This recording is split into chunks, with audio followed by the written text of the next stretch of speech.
जय श्री कृष्ण। आज हम गीताधाम गुरुकुल ऑनलाइन क्लासेज में कक्षा अष्टम का सामाजिक विज्ञान पुस्तक है सामाजिक और राजनीतिक जीवन अध्याय 7वां हास्यकरण की समझ। हास्यकरण क्या है?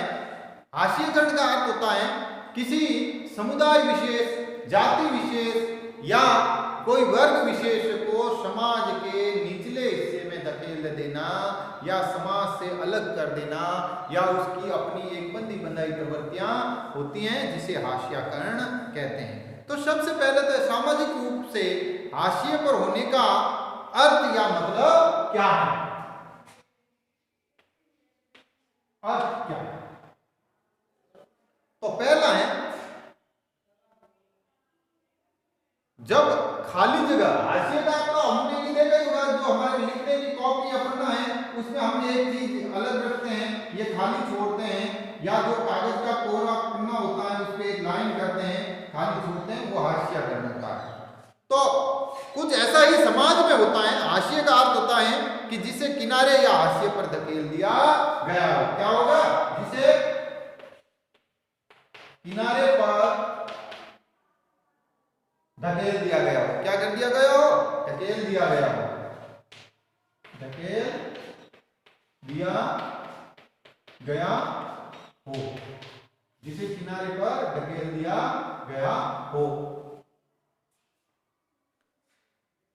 ऐसे में वे व्यक्ति चीजों के केंद्र में नहीं रहता। ये एक ऐसी चीज है जिसको आपने अपनी कक्षा या खेल के मैदान में भी कभी न कभी महसूस किया होगा। एक, अगर आप अपनी कक्षा के ज़्यादातर बच्चे जैसे नहीं हैं, यानी उस पर संगीत या फिल्म में आपकी रुचि अलग अलग तरह के हैं, अगर आपके बोलने का ढंग औरों से अलग है, अगर आप औरों की तरह गपशप में ज़्यादा मज़ा नहीं लेते हैं, अगर आप खेल नहीं खेलते हैं तो ज़्यादातर बच्चे खेलते हैं, अगर आपका पहनावा अलग है दूसरों से, तो इस बात की गुंजाइश बढ़ जाती है कि आपके सगे साथी आपके जीवन के बीच में हैं जो अक्सर ये महसूस करते हैं कि आप औरों से अलग हैं। गोया आपकी कही हुई बात, आपके एहसान, आपकी सोच और आपका व्यवहार सही नहीं है या औरों को पसंद नहीं है। जब व्यक्ति अपने से अलग दिखता है, व्यक्ति क्या है? जब व्यक्ति अन्यों से अलग दिखता हो, क्या दिखता हो? अलग दिखता हो, तो वो हास्यकरण कहलाता है। कक्षा की तरह समाज में भी ऐसे समूह या समुदाय होते हैं जिन्हें इस तरह की बेदखली का एहसास होता है। उसके हास्यकरण की वजह ये हो सकती है कि या तो वे हैं जो अलग भाषा बोलते हैं, और समाज में जो कारण होते हैं, क्या होते हैं? समाज में जो हास्यकरण के कारण है, क्या है? कारण है, वो क्या क्या हो सकते हैं? नंबर 1 हो सकता है भाषा। क्या हो सकता है? अगर आपकी भाषा अन्यों से अलग है तो आप समाज के हास्यकरण में हैं जो हिस्सेदार होंगे या हास्यकरण को बढ़ावा दे सकते हैं या हास्यकरण की ओर। अलग अलग रीति रिवाज है। क्या है? रीति रिवाज समाज के अन्य हिस्सों से अलग है तो आपको हास्यकरण की ओर धकेला जा सकता है या फिर आप उसके वजह बन सकते हैं। या बहुसंख्यक समुदाय के मुकाबले किसी दूसरे धर्म के हैं, या आपका धर्म कारण हो सकता है कि आप बहुसंख्यक के मुकाबले आपका धर्म है, वे अपनी गरीबी के कारण सामाजिक हैसियत से कमतर माने जाने की वजह से शेष लोगों से मुकाबला करने में कमतर मनुष्य के रूप में देखे जा सकते हैं। या फिर रहती है गरीबी। क्या होती है? गरीबी की वजह भी होती है। वजह से खुद को हाशिए पर, कई बार हाशिए समूह को लोग दुश्मनी और डर के भाव से भी देखते हैं। फासले और अलग थलग किए जाने का यह एहसास समुदायों को संसाधनों और मौकों का फायदा उठाने से रोक देता है। ऐसे हास्यकरण से प्रभावित लोगों को समुदाय के अन्य मौकों से वंचित कर दिया जाता है। जिनके पास समाज के ऐसे ताकतवर और वर्चस्व वाले तबकों में मुकाबले शक्तिहीनता और पराजय का एहसास रहता है, जिनके पास जमीन है, धन दौलत है और ज्यादा पढ़े लिखे और राजनीतिक रूप से जो ताकतवर हैं, उनका मतलब यह है कि हास्यकरण किसी एक ही दायरे में महसूस नहीं होता है। हास्यकरण के अनेक कारण हो सकते हैं और इस हास्यकरण के कारण आर्थिक, सामाजिक और राजनीतिक सभी दायरे समाज के कुछ तबकों को हास्यई महसूस करने के लिए विवश करते हैं। जिसमें आपकी किताब में पुस्तक में एक कहानी दी गई है कि आदिवासी लोगों को, अभी हमारे हाशियागढ़ में कौन कौन आते हैं? आदिवासी लोग आते हैं। कौन से आते हैं? आदिवासी लोग, आदिवासी आते हैं, दलित आते हैं और पिछड़े आते हैं। क्या आते हैं? पिछड़े लोग। ये जो दलित और पिछड़े लोग हैं, ये लोगों की जो इनको हाशियागढ़ से प्रभावित लोग जाने जाते हैं आदिवासी। अब आदिवासी कौन है? हालांकि हमने पहले पढ़ लिया था समाज ज्ञान की जो आपकी अतीत वाली पुस्तक है, उसमें यही है कि आदिवासी शब्द का मतलब होता है मूल निवासी। क्या होता है? जमीन के मूल निवासी, यानी जो परंपरा से वहीं निवास कर रहे हो। ये ऐसे समुदाय हैं जो जंगलों के साथ जीते आए और आज भी उसी तरह जी रहे हैं। भारत की लगभग 8% आबादी आदिवासियों की है। हमारे देश में जो आदिवासियों की आबादी है वो 8% आबादी जो आदिवासी समुदायों की है। ये देश के बहुत सारे महत्वपूर्ण खनन एवं औद्योगिक क्षेत्र आदिवासी इलाकों में है। जमशेदपुरा, राउरकेला, बोकारो और भिलाई का नाम हमने सुना है और आते हैं। और आदिवासी लोग हैं जो ज्यादातर जंगलों और पहाड़ों, जंगलों व पहाड़ों में रहते हैं, जिसमें आपका जमशेदपुर, भिलाई, राउरकेला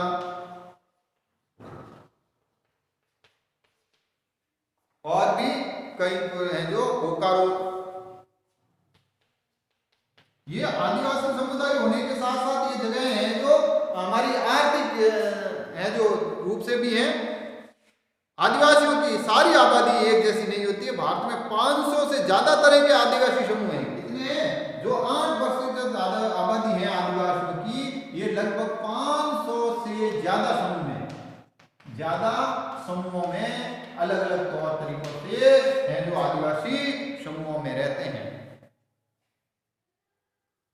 छत्तीसगढ़, झारखंड, मध्य प्रदेश, उड़ीसा, गुजरात, महाराष्ट्र, राजस्थान, आंध्र प्रदेश, पश्चिम बंगाल और उत्तर पूर्व में अरुणाचल प्रदेश, असम, मणिपुर, मेघालय, मिजोरम, नागालैंड और त्रिपुरा आदि राज्यों में आदिवासियों की संख्या सबसे ज्यादा है। अकेले उड़ीसा में ही लगभग 60 से ज्यादा हैं जो जनजातीय समूह रहते हैं अलग अलग। उड़ीसा में ही 60 से ज्यादा समूह रहते हैं। क्या रहते हैं? समूह रहते हैं। 60 से ज्यादा समूह रहते हैं। आदिवासी समाज औरों से बिल्कुल अलग दिखाई देता है क्योंकि उनके भीतर ऊंच नीच का फर्क बहुत कम होता है। इस वजह से ये समुदाय जाति वर्ण पर आधारित समुदाय या राजाओं के शासन में रहने वाले समुदायों से बिल्कुल अलग है। आदिवासियों के बहुत सारे जनजातीय धर्म होते हैं। इनमें प्रमुख रूप से इस्लाम, हिंदू, ईसाई धर्मों से बिल्कुल अलग है।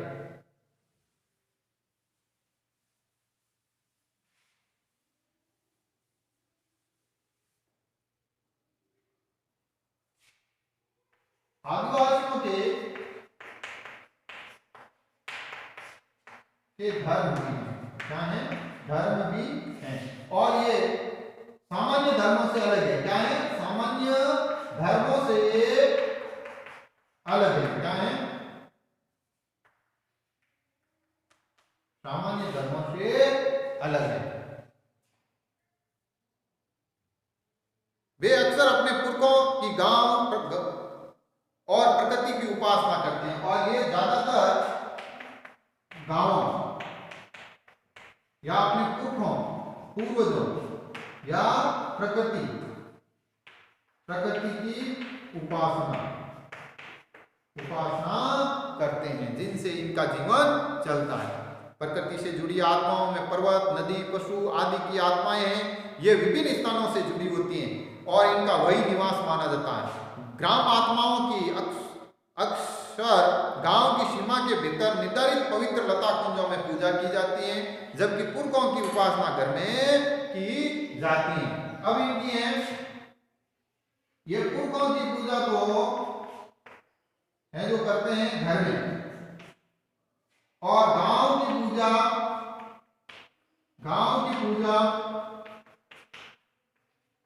लता व कुंजों में अर्थात बगीचों में करते हैं, और प्रकृति की जो नदी, पहाड़ों, जंगलों में ये पूजा करते हैं।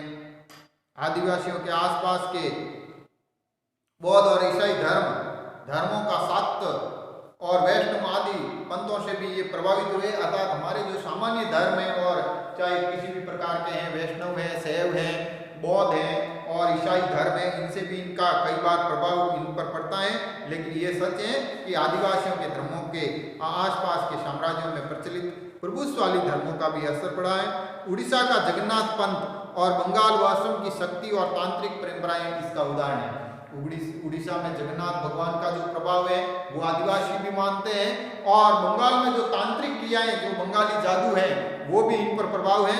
19वीं सदी में बहुत सारे आदिवासियों ने ईसाई धर्म अपना लिया। 19वीं सदी यानी औपनिवेशिक काल में, अंग्रेजों के समय में आदिवासियों ने जो ईसाई धर्म को भी अपना लिया, जो आधुनिक आदिवासी इतिहास में एक महत्वपूर्ण धर्म बन गया।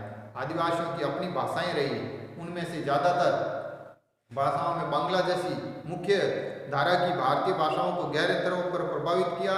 इनके संताली बोलने वालों की सबसे ज़्यादा इनमें संख्या है, और अपनी पत्र पत्रिकाएं निकलती हैं। इंटरनेट पर आदिवासियों के भी कुछ हैं जो चीज़ें हमें मिल जाएगी। कल हम पढ़ेंगे आदिवासी और प्रचलित उनकी छवियाँ। धन्यवाद।